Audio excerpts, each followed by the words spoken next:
Hey and welcome back to the channel. I am Ian Bickle and this is Build with Bickle. Now today's topic comes off the back of just an observation I have with people that are tracking their calories. So before we get into today's topic, if you could do me a huge favour, subscribe to the channel, give the video a like, let's get into it. So if we look at the basics of fat loss and how that is achieved, basically body fat or adipose tissue is excess energy stores. In order to tap into those energy stores, what we need to do is eat in what's called an energy or a calorie deficit. The way I like to see body fat is it's just backup energy for the energy that you're not bringing in through your nutrition. This nutrition comes in the form of protein, carbohydrates and fat, and to a lesser extent alcohol. Now when we eat in a caloric surplus, so more energy than our body requires, it would be lovely if the body just tossed it aside. And sometimes some people are very adaptive to these things and increase their non-exercise associated thermogenesis, kind of like a thermostat, and regulates their body fairly well. But some people do not, and what happens is all that energy is just stored for a rainy day in our fat cells. I also feel it's really important to kind of clarify what a diet is. Now, there's two thoughts processes around what a diet is. Now, to me, a diet is a way of life. That's exactly what you're eating now. You have a diet. We all have a diet. The difference is to being on a diet. Now, those that are on a diet, generally the word diet conjures up thoughts of a short-term kind of eating style to achieve or elicit a certain result. Now for most, being on a diet sucks. I don't like being on a diet. Haven't been on a diet for ages, and this is why I refer to being in a caloric deficit and often just reining it in a little bit with my nutrition in order to gravitate down to a lower body fat range. Now the reality is lots of people go on diets with the kind of intention to lose a bit of body fat, lose a bit of weight. But when they're on a diet, there's going to be a time when they're off a diet.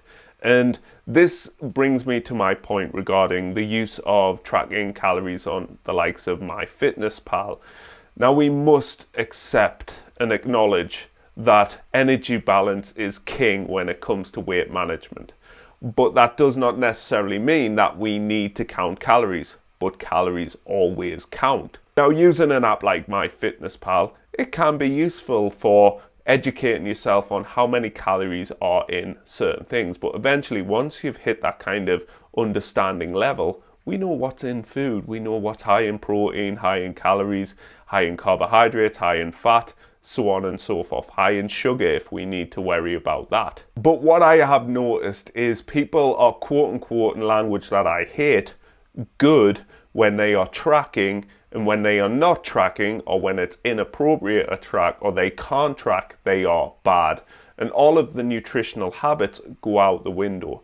Now there may be a time that I do track my calories. If I'm aiming to get excessively lean and my body is giving me signals that I need to eat and move less, sometimes using MyFitnessPal allows me to be a little bit more measured in my approach. However, I am a firm believer that it is unnecessary to track your calories in the long term to manage general health and well-being, and in fact it could be more detrimental in the grand scheme of things. Now I have spoken about this before, and using many methods in order to meet the principle of weight management. Because it's not appropriate to use MyFitnessPal, it doesn't mean that everything needs to go out the window. MyFitnessPal, any kind of dietary strategy out there, works because it's regulating calories, and sometimes we're going to have to use different tools in order to meet those requirements. What I do often find also for people that are avid users of these apps is they become overly perfectionistic.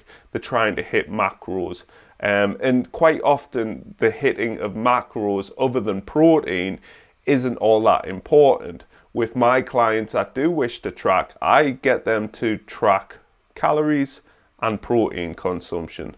There's been studies showing that when these are equated, regardless of the fat and carbohydrate ratio of the diet, it doesn't really matter from a fat loss perspective. What we're trying to do as practitioners is minimize the feeling of restriction within anybody's diet. Now, what is restrictive for one person might not be restrictive for another, so we must obviously be respectful of that person's dietary preferences. Now, if you are the sort of person that absolutely loves tracking using MyFitnessPal or any app out there, knock yourself out. It's not a bad thing. It's up to you, and it's nobody else's business what you do with your diet. However, if you do find yourself tracking and not tracking, and the landscape of your diet is completely different when you're not doing the two, then it's maybe time to look at whether tracking is actually a useful tool for you. It's important that we acknowledge that health goes far beyond the physical side of it.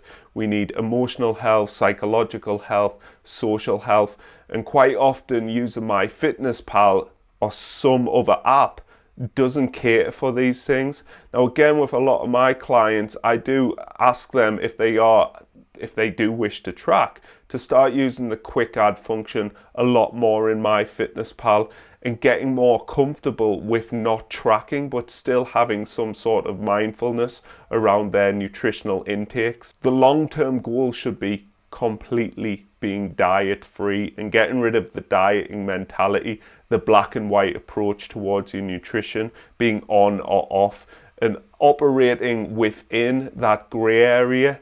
So there's black, there's white, you're here all of the time, and sometimes it's going to be towards one end, sometimes it's going to be towards the other, but it's never truly at one extreme or the other. If you are still watching, do me a huge favor, subscribe and like the video. That will help me enormously. People I work with are kind of done with diets and they want to do it properly, and that often takes a little bit of work and a little bit of digging, because usually there is some sort of emotional and psychological thing behind it. Maybe there is gaps in their knowledge also.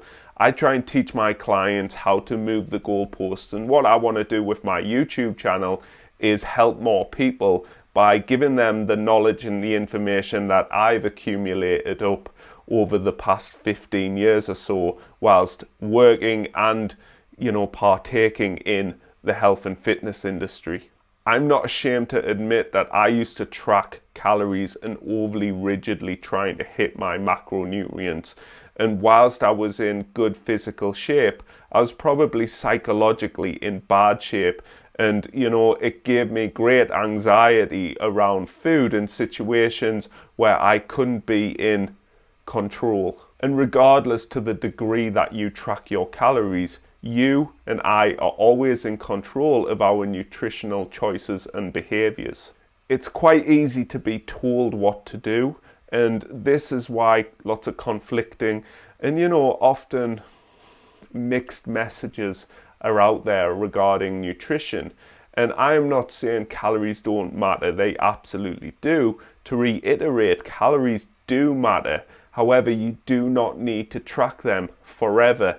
Spend a little bit time maybe using MyFitnessPal, but once you've gained some good habitual habits and behaviors around food and an understanding of what your dietary composition looks like, the things that satiate you and fill you and make you feel good, then it's time to start breaking away and maybe trusting yourself a little bit more. And that's what it comes down to for the majority of it: trust and control.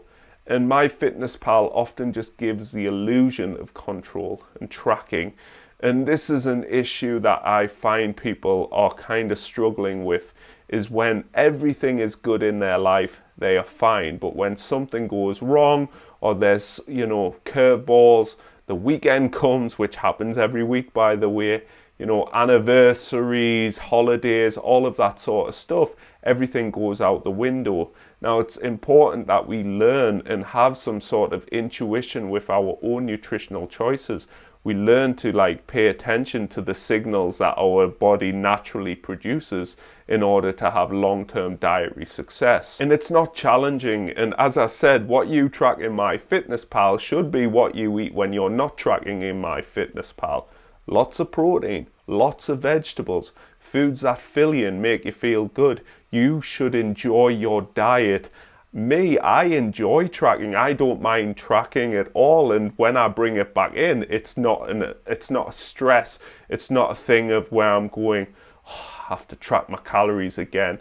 It will be a tool that I will use when I need be. At the time of recording, I've lost nearly a stone in weight without tracking a calorie, and I've just been reliant on the great habits and behaviors that I have gathered over the years. The framework of my diet hasn't changed. I'm just eating less of it. Anyway, I'm going to leave you there. If you've enjoyed the video, again, please subscribe and like it. You know, send it to a friend or something that maybe is struggling with using MyFitnessPal, that maybe needs just to take a bigger, broader look at things. And I will see you next time. I have been Ian Bickle. This is Build with Bickle. Ciao.